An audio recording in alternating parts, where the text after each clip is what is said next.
I'm Russ Gaines with the Musician Network. We're here at Michael Tobias Designs and have a chance to take a look at his facility and how he manufactures his basses. Why don't you join me for a second and let's go take a look.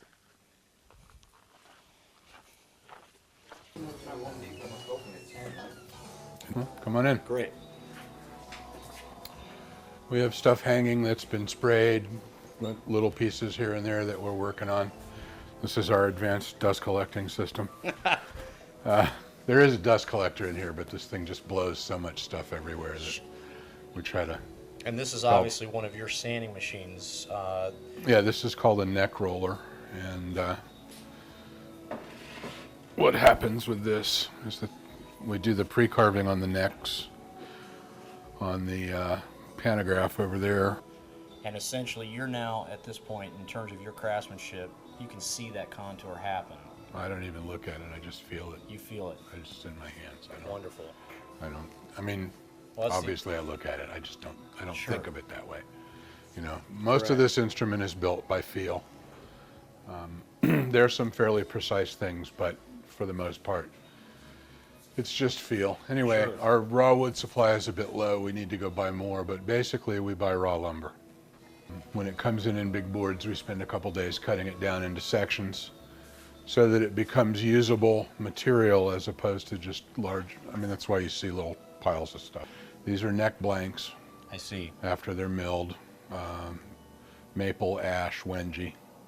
This is Honduras rosewood that's being stored for fingerboards, and that'll be cut up next. And this is denatured alcohol, which will give you some idea of just how amazing this will be when it's finished. Isn't that incredible? From that particular piece that we're looking at, Yeah. You're dedicating this right now to be top wood. Well, the blocks will yield enough for maybe 20 instruments. I see. And I think I paid about a little over $4,000 for these blocks. Unbelievable. So Wow. The rest of this became dashboards in Audis, in their upper line luxury They became vehicles. dashboards for Yeah, Audis. they sold the rest of this as veneer to Audi. And in terms of your manufacturing process with that, will you section that in terms of cutting Oh, thin? yeah. Okay. Right. So the big blocks are up there. It comes in 2-inch blocks.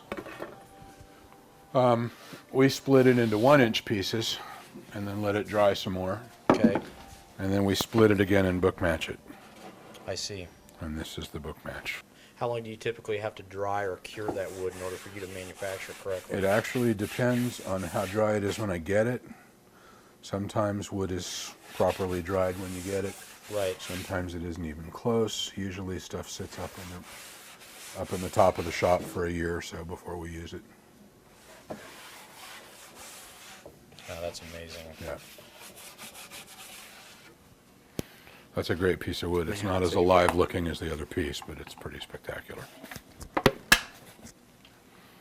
That's also redwood burl. That's gorgeous. Well, and that just goes to show the kind of quality you're trying to build into your basses. What are typically your the woods that you prefer to build for your standard production models? Well, there are no standard production models. No bass is standard. Every bass is built to a customer's spec. Specifications, Yeah. correct. We're about 1.5 years back ordered, so that's a pretty luxurious position for me.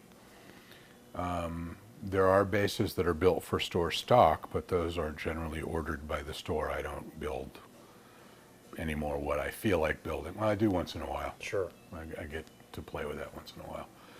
But the majority of stuff is built to the customer's taste. So if the customer wants a punchy wooden organic bass, it's one set of wood combinations. I see. If he wants something growly and aggressive, then it's another kind of combination, and it just depends on what the guy wants.